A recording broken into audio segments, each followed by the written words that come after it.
Welcome to Priceless Takes.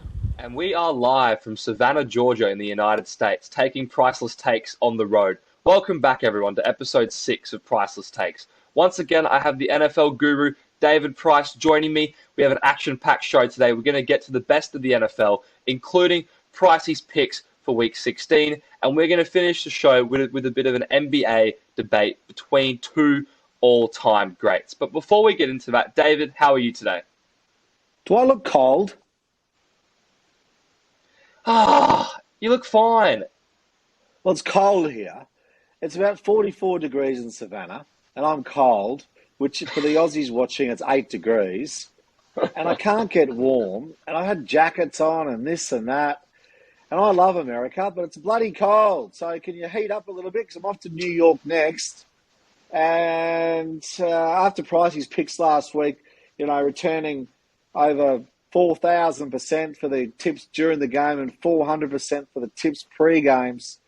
Yeah, I was hot as, I don't know, Hell's Kitchen like Gordon Ramsay, and this week I'm a bit cold. So we'll see how we go. Woohoo! Yeah, look, personally, I think you need to tough it up a bit. I'm in Savannah too, and I feel completely fine. But you know what, David can be a little bit of a princess sometimes, but we'll let that slide. Last week, as David said, we were 4 from 4 from Pricey's picks. I outlined those picks for you in the earlier episode, but we will get right into it. We have 3 more picks for you this week with absolute value that we believe are certainties to win. We're going to start off with the 7-7 Seattle Seahawks traveling to the 11-3 Kansas City Chiefs. We have the Chiefs winning straight up at $1.22. David, why do we have the Chiefs winning this game this week? Even though the Chiefs are playing bad, Mahomes still should get away with this game. The Seahawks are rubbish. They've had a very disappointing season. The season's got worse and worse as the weeks have gone on. They have shown no improvement. In fact, I think they've given up on their season. I don't understand why the Chiefs are playing so badly. They're second favourites to win the Super Bowl at $5, which for me seems huge unders. But as we keep going through each week consistently, a lot of the teams are playing bad. I was just reading an article just before, waiting for our hot dogs for lunch, and they were talking about how bad the Bills were playing, but the Bills are still $3.80 favourites to win the Super Bowl. So Chiefs playing badly, but will get over the Seahawks, the Mahomes factor, the home factor. Everything just says it. Look, they're screaming value at $1.22. They should be $1.10. That's the only thing that bothers me is they're too good at odds, because that should just be money in the bank, and punters can walk away. Happy days. Yeah, look, for me, I think that a lot of people are being a bit of a prisoner of the moment. The Chiefs 3 weeks ago had a very disappointing loss to the Cincinnati Bengals. Since then, they have had 2 more games on the road. Their last 3 games have been on the road. They barely managed to beat the Broncos in Denver, and they went to overtime against the Houston Texans last week. I think, personally, that performance against Cincinnati rattled them. I think that resulted in 2 subpar games in the next weeks. I think this week they're back at home, and they're versing a Seahawks team that has been extremely underwhelming in recent weeks. They were looking to make a playoff push about 3 weeks ago, but a form slump has really let them down, both on offense and defense. The defense in particular has really let them down because the offense has slowed down. In recent weeks for the Seahawks, when the offense was firing on all cylinders, the defense didn't need to play well. But now that they've really been exposed because the offense has also been figured out by other teams in the league, even though they did get taken to overtime last week, Mahomes still had a pretty amazing game statistically. He had 36 of 41, only 5 incompletions for the whole game, 336 yards and 3 overall touchdowns. Although most people looking at that stat line would think that they would blow them out, they still did win. And I think returning home this week is going to make a big difference for them. They really live for the home crowd at Arrowhead, and I think they should beat the Seahawks comfortably. Another thing to note last week, the Chiefs had 189 rushing yards, a season high for them. Seattle has a bottom 5 defense, and they have lost 2 in a row. I think this is a recipe for a big Chiefs win and a big statement game at home heading into the playoffs. You made me feel more confident there with your stats, because I was absolutely terrorised last week, the fact that they had to go to overtime. against the Texans, who have Yeah. been one of the worst teams all year. Yeah. Look, they have been one of the worst teams, but keep in mind the week before, it took the Cowboys a game-winning drive in Dallas, by the way. It wasn't like it was in Houston against like it was the Chiefs. They were in Dallas. They played well in recent weeks, but look, I think everyone knows that they're tanking for the number one pick in this year's draft. So ultimately, they were playing well, but they weren't going to win those games. And I think that the Seahawks are in a bit of a funny spot right now. They're in a good spot because they own Denver's pick, and Denver is going to have a top 5 pick in the draft probably. So I still think the Seahawks have come right off. Like I said at the start of the season, they were no good. Oh, you did not. At the start of the season, you said you fancied them. You're having a laugh. You fancied the Seahawks at the start of the season. At the start of the season, the Seahawks were no good. Then they are no good. Thinking they were good. I had 1 week where I thought the Seahawks would beat the Carolina Panthers because the Carolina Panthers are rubbish. I never thought to beat the Raiders, and the Raiders beat them. Exactly, and I did not have any parts of the Seahawks in that game. So against the Raiders, you said the Seahawks were certainties and the Raiders beat them. Look, we can roll back the film, but I don't think I said that because I hate the Raiders. So unless that, I hate the Raiders. So I don't think that's. That was your last time you tipped the Raiders. Well, that makes no sense of the last time I tipped them if the Raiders won. That was when you'd gone off the Raiders. Okay, we can agree to disagree. We can re-roll the tape another time, but at the end of the day, Chiefs absolute certainties to beat the Seahawks. They're going to keep on the tails of the Bills for the 1 seed, and also to make sure that they don't get jumped by the Cincinnati Bengals because Cincinnati also has a tiebreaker over them. So if the Chiefs lose this game, they'll drop down to the 3 seed because Cincinnati and Buffalo both have tiebreakers over the Chiefs. The next game we're going to get onto is the aforementioned Cincinnati Bengals. What a form of they have been on recently, an absolute tear. We have them straight up at $1.58. They've won their last 6 in a row. David, do you want to give us some more information as to why we have them favored to beat the Patriots, who are 7-7 at New England this week? First thing I want to know, has Joe, your man, Burrows, has he responded to your love letter since last week? The ice-cold Joe Burrow did in fact respond to the podcast, and he said I'm doing a great job talking him up, and that I should get more people on the Cincinnati bandwagon because he's going to come up with the goods in the Super Bowl. But we're not here to talk about Joe Burrow himself. We're here to talk about the Bengals as a team, David. So if you would, please give us some more information on this game. Well, Luca, you have consistently been on the Bengals bandwagon for quite a while now, and you're starting to convince me that they could show some form in the playoffs. The bookies still have them $11 to win this. Well, the bookies still have them $11 to win the Super Bowl, which in my opinion is long odds based on their form. So the bookies have an opinion more like myself that they can't go all the way, unlike yourself. But your man Joe is playing well. They came from well behind last week. They need to win this game to keep the playoff position for themselves in the right position going forward.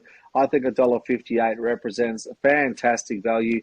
I think the Patriots are gone.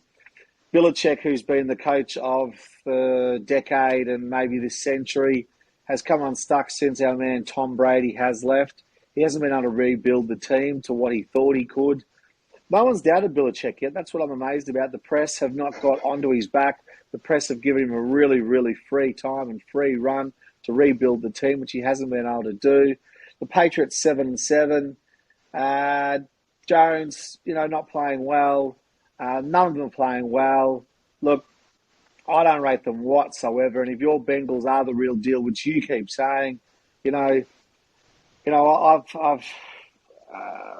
had phone calls from people during the night where you've accidentally dialed them on purpose, and they've said you're talking about the Bengals in your sleep. So I don't know what's going on that you're dialing people and talking about the Bengals in your sleep to win the Super Bowl. But I think they're good things. I think they'll win. But you can tell me more the reasons why, because you are, Luca Bengals, Mr. Joe Burrows himself. Well, look, one thing's for sure, it was not cold in Tampa last week, but it is going to be freezing cold in New England, which means Joe Burrow is going to have another chance to continue coming up ice cold ice in his veins down the stretch of another game, if it even gets to that, because I don't even know if this game is going to be close after last week. I think last week's absolutely ridiculous play by Jacoby Myers has absolutely just rattled the Patriots in that loss to the Raiders, and I think that it just completely stung them for the rest of the year. They could have gone to 8-6 and actually looked to make a push for the playoffs if they had won that game, but now they've fallen back to 500 at 7-7. And at this point, when they come in to face a red-hot Bengals team, I really don't like their chances. Like I said, the Bengals won their last 6, even though they had a sloppy first half last week against the Buccaneers. They scored 31 unanswered points in the second half. Really goes to show how the offense cannot be contained for an entire game. The defense themselves took away the ball 4 times, 2 interceptions, 2 fumbles. The special teams came up with a play, forcing the Tampa Bay Buccaneers into a botched punt. The defense continues to perform. I will keep stating this throughout the duration, not only this episode, but for future episodes. The Cincinnati Bengals is not the sexiest defense in the world. They don't have the big names, the flashy players, but what they do, David, is when there is a situation where the defense needs to make a big play, the situational defense of the Cincinnati Bengals continues to perform. They perform when they need to perform, and that is why they are dangerous. Mac Jones only completed 11 passes last week. Absolutely dreadful. He has been in a lack of form recently. He's been unhappy with how much he's been able to throw the ball, but still, when he has thrown the ball, he hasn't looked very good. Look, the Patriots defense is a middle... Do you blame Belichick? Do you see any... Yes, I do. I do blame Belichick because I think that they have not been able to put an offensive mind around Mac Jones. They have put Matt Patricia around Mac Jones, who used to be the head coach of the Detroit Lions. He got fired because he was useless. He's a defensive coordinator, not an offensive coordinator. To pair with Matt Patricia, they have Joe Judge, who used to be the coach of the New York Giants, who is formerly a special teams coordinator. So right now, they have a former defensive coordinator and a former special teams coordinator working together to run the offense that Mac Jones runs. I think it is completely poor on the Patriots' part, and I think it goes back to Belichick. It's not good that they have a defensive man and a special teams man with the quarterback. Josh McDaniels was their guy. He is the head coach of the Raiders now. He was part of the reason that the dynasty of the Patriots was so successful. They haven't been able to fill that void, and I think that's a large reason why Mac Jones has underperformed this year. And look, the defense is a middle-of-the-pack defense. In particular, the stat that I think is that the Patriots are a bottom 10 defense in stopping scoring drives in the red zone. Now, my favorite stat of the week is Joe Burrow, 21 touchdowns to 0 interceptions in the red zone this year. That is a stat to watch out for. So I think if the Bengals get into the red zone, they're going to score. The Patriots have had trouble keeping players out of the red zone this year. Jonathan Jones, their best cornerback, is also injured. He is questionable to play. If he doesn't play, they're going to have no one to lock down Jamar Chase, who is a great 1-2 punch. The Bengals have a plethora of receivers. They have a plethora of running backs with Samaje Perine, Joe Mixon. Like I said, the Patriots, they're reliant on rushing. The Bengals are a top 10 run defense, and the Patriots' best running back, Ramondre Stevenson, is questionable to play. All of these signs, David, point to another Bengals victory to continue their run into 7 wins in a row and to potentially get the 1 seed, even though I don't think they need the 1 seed and they're going to topple over the AFC anyway. But all signs are pointing to another big game from the Bengals, both on the offense and the defense. I think the Patriots have had enough after their absolute debacle last week at the end of the Patriots game. Were you out last night partying again? Because while I was doing research on the NFL and NBA, I got a message from you in the middle of the night saying more stats about Joe Burrows. Were you out again last night? Listen, I just am thorough with my analysis, and I don't think you can fault me for that. I look at the stats and I can tell what's going to happen. I know when someone's playing good. I know when someone continues to play good. Look, the other week, there's plenty of stats on all the other quarterbacks too. It's just when I'm talking about this particular game, I like to talk about these stats. That's all. All right, you and your man. Listen, if we want to talk about how Josh Allen has led the interception race for most of the year, we can talk about that too. But I don't think you want to talk about that because let's not pick on Josh just yet. Come on. Look, we won't pick on Josh just yet. We won't pick on Josh just yet. But we will get on to the last game. We have an interesting game here, but we think there's a pretty clear winner in this based off last week's performances and a clear run of form. We have the 6-8 Las Vegas Raiders traveling to the 6-8 Pittsburgh Steelers. We have the Steelers to win straight up at $1.73. Pittsburgh have won their last 3 out of their 4. The Raiders are 2 out of their last 3 winners, even though they got the luck of the draw last week from the Patriots' idiocy. David, your thoughts on this game and why we have the Steelers to win? Luca, one of our golden rules is not to bet on bad teams, and yet we are very confident on the Steelers winning. The Steelers aren't a bad team. But the Steelers aren't a bad team. When you look at it, they're not. There's bad and there's bad, okay? The Raiders are absolutely horrible, and in my book, have had the worst season of any team in the NFL. Reason being is they thought they would make the playoffs. In fact, they thought they would make a run in the playoffs. Everyone in Vegas, I know, was on their back. The analysts are on the back. You just changed mid-season because you were a big Raiders fan at the start of the season, and they have been worse than horrible. And to tell you the truth, the only way they can win a game is after what happened last week. And they would just be sitting there shaking their heads in the change rooms and say, you know, we bet on 17 black and we just got up.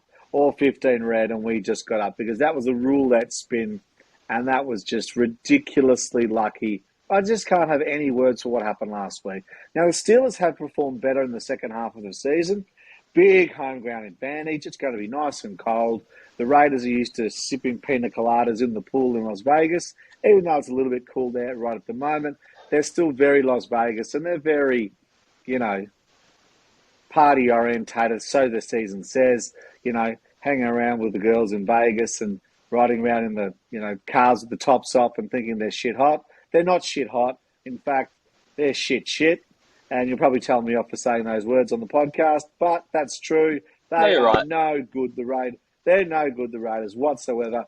And we're going to tip the Steelers at $1.73 to make the treble $3.35. With an odds boost from your bookie, you should get $3.50. That should be money in the bank because the Raiders are just no good. And let's hope the Steelers get away with an easy victory, because I can actually see the Steelers winning quite comfortably. Then the Chiefs win easy, and the Bengals. It should be another easy week for Pricey's picks to pick up, 250% on their money for just over 3 hours' work. Yeah, look, not much more from me. Like just to throw some stats at you, David. The Raiders are 2-6 on the road this year. They've performed quite poorly on the road. Like you said, I think the only team that has had a more disappointing season than the Raiders would be my Denver Broncos, because even though both teams were predicted to make the playoffs, at least the Raiders might only finish maybe 3 games out of the playoff race. The Broncos are going to be a bottom 5 team in the entire league this year. So I would think that they've had a more disappointing season. But in terms of this game, the Steelers have never had a losing season under head coach Mike Tomlin in his reign. That's gone over a decade now. They're 6-8 right now. They have 3 more games to play, so they're going to have to win this game if they want to continue that streak of not having a losing season under him. Some other things I look at in this game is they have won 3 out of their last 4. In all 4 of those games, they have held their opponents to under 20 points. Their defense has been performing really well. They've been performing really well. The last 2 weeks, they haven't had their quarterback, Kenny Pickett. In the last 4 games that he played, he has thrown 0 interception and has actually looked quite impressive. So the Pittsburgh Steelers defense has been able to perform with Mitchell Trubisky, who has largely been the backup for the most part of the season. I think they will continue this form with Pickett back at the helm. They're back at home. They have a big home crowd advantage in Pittsburgh. I don't think the Raiders are going to be able to handle it. The Steelers they haven't won many games at home, but they've been competitive in all their games. They've beaten the Buccaneers and the Saints at home, especially that win earlier in the season against the Buccaneers. It was a really good win for them. And I think that after the week the Raiders had last week, I just don't see how they can win. They, like you said, they got the luck of the draw, and they were just fortunate to poach off the Patriots' stupidity. And the Steelers are going to look to finish the season on a high. The Raiders can't make the playoffs at this point, and I think it's as simple as that for me. I think Agreed. it's simple as that. The Pittsburgh Steelers defense is performing great. And the other thing that I will mention is they are second in the NFL in interceptions taken away. The Pittsburgh Steelers defense, Derek Carr, has 11 interceptions on the season. That's the same number as someone else I know, but that is tied third in the NFL for interceptions. Now, You can't help yourself, Luca. I didn't mention any names, David. I was just saying You're that it's talking tied about my third. man Josh Allen again. Oh, I didn't even know that's who it was. It's funny you mentioned him. That was just a dig. You just keep going, son. Give me a call after the podcast and say that Luca has no idea. I'm on your man. You keep going. My man Josh. Look, now we do have a room for a primetime pick this week. This is not a tip that from Pricey's picks, but in our opinion is the game of the week. We have a NFC East rivalry, big rivalry this week between the 13-1 Philadelphia Eagles and the 10-4 Dallas Cowboys. Both coming off very interesting weeks last week. The Cowboys return home after a shock loss to Jacksonville in overtime where Dak Prescott threw a pick six. Look, the other interesting thing for this week is that Jalen Hurts, coming off with a shoulder injury against the Chicago Bears, backup quarterback Gardner Minshew is expected to start this week for the Eagles. He has played a total of 5 snaps this season for the Eagles. He hasn't gotten a lot of game time because Jalen Hurts has been so good. The Cowboys have some players questionable on the defensive side. Micah Parsons, DeMarcus Lawrence, Leighton Vander Esch, and Dorrance Armstrong, the heart of that defense, is all questionable with Vander Esch out. But the more important statistic here before I hand over to you, David, is the Cowboys are 7-1 at home this year, while the Eagles are 7-0 on the road. But my question for you is who wins and why? I think we're both high on the Eagles for the postseason, but for this particular game, who do you think will take it home? Luca, I don't normally flip-flop like you. I'm normally very adamant with my tips and have conviction and stick to them. Now, I wish Hurts played this game because that would just destroy the Cowboys. And the Eagles were on an even par. They were both they're $1.85 and $1.91 before Hurts has come out with injury. Now, look, I think the Eagles are that good. They can still win. They can still beat the Cowboys because I don't rate the Cowboys. Am I brave enough to tip the Cowboys? I don't know. I'm really sitting on the fence this game because I still think the Eagles can win. The Cowboys are no good. But do the Cowboys have to win this game? Oh, without a doubt. The Cowboys, are they going to be nervous because they have to win? Maybe. The home ground, that will get them up. Do the Eagles say, well, guys, we can take this game easy because we know we've only got to win one of the next 3? It's really, really difficult for me to have an opinion on this game. If the Eagles decide to bring their A game and say, oh, stuff it, we're going to beat the Cowboys even without Hurts, they'll win, right? But it depends which game they bring, the easy game or the determined game. So I'm going to do a Luca and sit on the fence and say, I don't know. And if I had to have a pick for the punters out there, it would be the Eagles, but with no confidence. So no betting for me in this game. I'd love to see Hurts say he's not injured and come and play and destroy the Cowboys. And all those lovely people in Dallas be upset for the weekend because they are lovely people. But Cowboys are no good. Eagles can still win. No confidence in the game. Yeah, look, a lot of the pie in the sky from you there, David, if I'm being honest. Thank you for telling me you're sitting on the fence, which is great. Look, Dak Prescott has been extremely underwhelming this season after coming off a broken thumb around the middle of the season. He's thrown 11 interceptions in 9 starts, and to take the cake off with a pick six that ended the game last week. But I still think the Cowboys are going to win this game, and I'm going to tell you why. Mainly, I think it comes down to the discrepancies in the record. The Eagles right now, they're cruising. They can afford to lose this game. Dallas, on the other hand, they can afford to lose because they have clinched a playoff spot, but they really don't want to get caught by the Giants. They really need to pick up some momentum coming into the playoffs. The week before, they had another underwhelming performance to the Houston Texans. And along with this week, last week they lost to Jacksonville. The problem for the Cowboys is a lot of their players on the defense are questionable. I think they're going to play, though. And reason that I think the defense is going to perform in this game is because Minshew, although a good quarterback, when he was in Jacksonville, he threw for 5,530 yards, 37 touchdowns to 11 interceptions in 23 games for the Jaguars, which is pretty good. Like I said, 11 seems to be the lucky number of interceptions this year, but that's how many Gardner Minshew threw. Regardless of that, I think that the Cowboys defense is going to be able to get to him. I think that ultimately, because Jalen Hurts' ability to run, that makes him so much harder to catch. That really caused Micah Parsons and the Dallas defense a lot of problems when they played in the earlier matchup. Number 2, I think Prescott is going to need to have a bounce-back game. I think last week's game, and even the week before, if he has another bad game this week, he could really lose the locker room.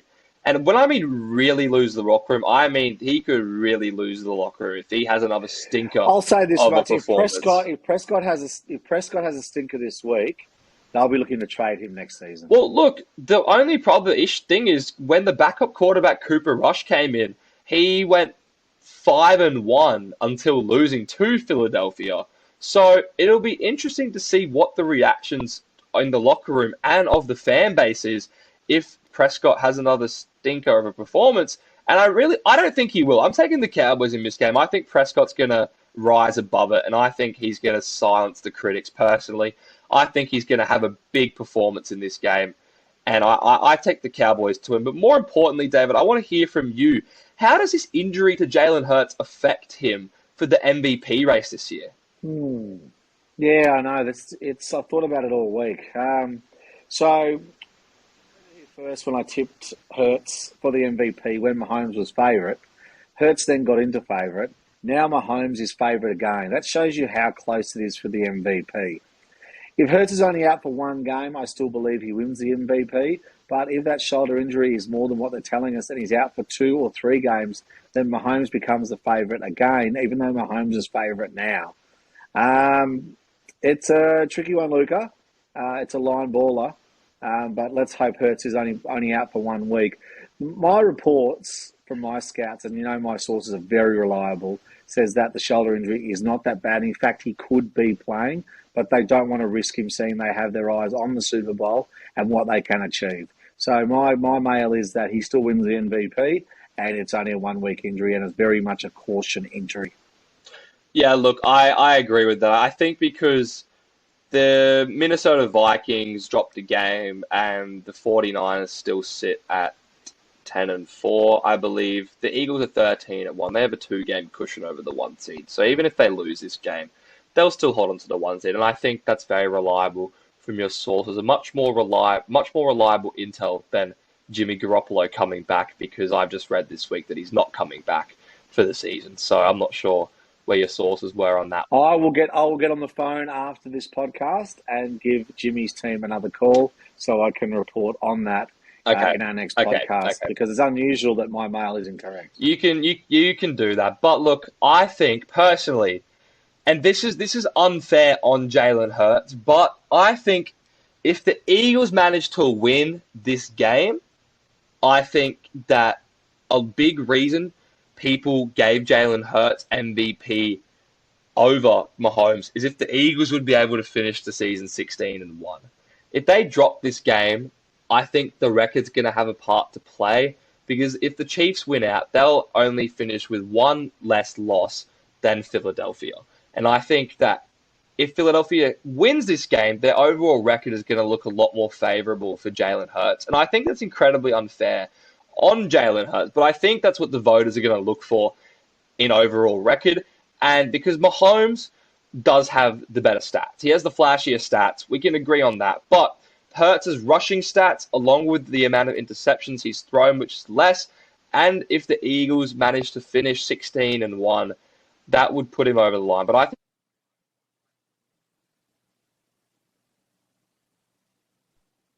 keep performing, win out. I just lost your sound there, so we'll move on. But I could read lip. Yeah, sorry about that. Look, I still think at this point, if he's only out for one game, I still think Hurts wins it. We can agree on that. Yeah, I still think Hurts wins if he's only out for one game. We can agree on that. Now, to finish off the show, David and I are going to get into a bit of some NBA talk. We're in full swing of the NBA season. David and I will be at the Garden on December 25th watching the New York Knicks Philadelphia 76ers Christmas Day game. The Knicks had a rough loss last night, but they had won 8 in a row up until that point. But speaking of the other team in New York, recent news came recently that Kevin Durant, Brooklyn Nets star, attended a party hosted by his agent, and also happening to be at that party was former teammate and last year's Finals MVP, Steph Curry. Now, not too much actually happened at this event that was reported, but we do know that the two of them talked behind closed doors about life, about NBA basketball, about what's going on. More interestingly, the two spent several seasons together on the Warriors, and they won 2 championships together, both in 2017 and 2018, where Durant won back-to-back NBA Finals MVPs. There were rumors this offseason about Durant potentially returning to the Golden State Warriors amidst his trade request from the Brooklyn Nets. This didn't end up happening. Brooklyn also absolutely obliterated the Warriors, minus Steph Curry last night. David is a renowned Warriors fanboy, and more specifically a KD fanboy. So it'll be interesting to get his take on this question. I'm not sure if many of the viewers know about David's love affair for Kevin Durant, but I will ask you, David, based on how Durant's Brooklyn Nets career has gone so far, and the fact that the Warriors did manage to win the NBA championship last year without Kevin Durant, do you think that Kevin Durant made a mistake leaving the Warriors? That's a very good question, Luca. I do love KD and I do love Steph Curry. They have won punters around the world, my punters around the world, houses and trips and you name it. And everyone knows that we just unloaded season after season on the Warriors before KD. And then when KD came along, they were just unbeatable. Look, Draymond Green obviously upset KD. KD has a little bit of a thin skin, if you like to say, where he gets affected. He doesn't like people talking about him or saying things, a bit like yourself. You know, you take offense to things that, you really shouldn't. When I talk about things to you, you get, a little bit snooty on the show. It's a bit blasphemous, but okay. And KD does the same. He left there only because of Draymond. Everyone knows that. Draymond annoyed him. While Golden State were a better team with KD, it really freed up Steph to be able to play the role of absolutely anything he wanted. Without KD there, Steph really has to lead that team. Poole's really come of age since KD left, so I think it was great for Poole and great for Golden State to win without KD. I don't think KD suits the Nets. I don't think the coaching staff at the Nets are up to the standard that KD needs, whereas I believe at Golden State he has the environment for him to shine and shine out well. And his teammates at Golden State, his ex-teammates and current players at Golden State, are a lot more disciplined and a lot more drilled, a lot more about the team environment and a lot more down to earth. I think the Nets are a lot more of individuals, and the coaching roster pander to the player roster instead of the other way around. Kerr runs the Golden State team as an equal, but also has huge respect, unlike the Nets. So I'd love to see KD go back for his final few years. And let's say he goes back for 5 years. They could win 3 championships in that time with KD back there. Obliterate your man LeBron and everyone else. My man LeBron? What do you mean, my man LeBron? I'm just going to stop you right there. LeBron is not going to... No. My man LeBron, are you kidding me? They would of course obliterate my man LeBron, but they would not stand a chance against Kawhi and Paul George and the crew if they were healthy. That's for certain. I forgot your favourite player was Kawhi, but the other day you said that Steph Curry was nowhere near LeBron. Now, I would rather, I told you this Oh, my God, not this baloney again. Far out. I said the other day, for the world to hear, that I would like Steph Curry in my team every day over LeBron. Now, I'll put it out there to everybody. I'll make this statement as well. I would rather KD in my team than LeBron as well, even though I think LeBron has had a better career than KD. I would still rather KD in my team at the Golden State Warriors than LeBron in my team at the Golden State Warriors. So if you said to me, if I could have Steph, if I could have either LeBron or KD go back to the Warriors, who would it be? I'd take KD. That might quite possibly be the most blasphemous, sacrilegious take you have ever given on this show. LeBron and Steph Curry would be the greatest duo of all time. Forget Shaq and Kobe. Forget Michael and Scottie Pippen. LeBron and Curry would be over for everyone if they teamed up.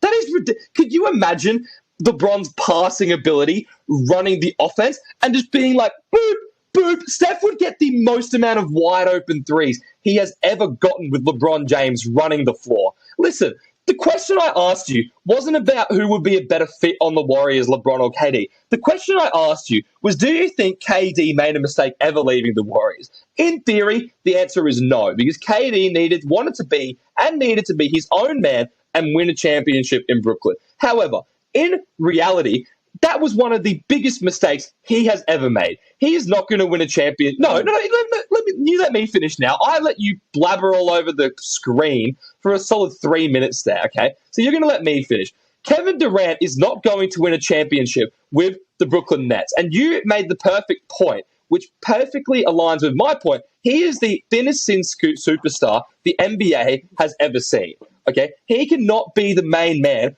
on a championship team, and he didn't even believe in himself in the first place, which is why he went to Golden State to join Steph Curry.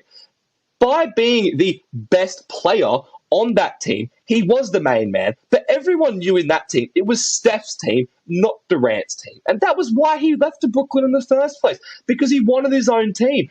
But what have we seen? He can't have his own team because he doesn't have what it takes to be the main man on a championship-winning team. And leaving the Warriors was the worst mistake that he ever made in his career, because he would have at least been teeter-totter with Steph Curry in the all-time rankings for his legacy. But now that he's left and Steph has won a championship, Steph has completely leaped Kevin Durant in the all-time rankings. I have him in the top 10, not top 1, because, again, that's blasphemous from David, but he has leapfrogged Kevin Durant, and Steph Curry's legacy has exponentially gone up, while Kevin Durant's legacy is merely just stayed the same, and he is the guy that needed Steph Curry to win 2 championships. David, your response. I'm not sure if you're going to have much of one, but you can try. Luca, you want to watch out because KD's really rampant on social media, so he could get upset with your comments, and you could hear Please, Durant, come on the podcast and tell me why I'm wrong. I'll happily have you. Well, he will talk about how he's won championships and you're playing Div 2 in the USA. So he'll have plenty to say about your career versus his career. Okay. But KD hasn't been able to lead like he'd like. But I bring that back to the coaching staff and the recruitment. No! Because they could put the coaching staff.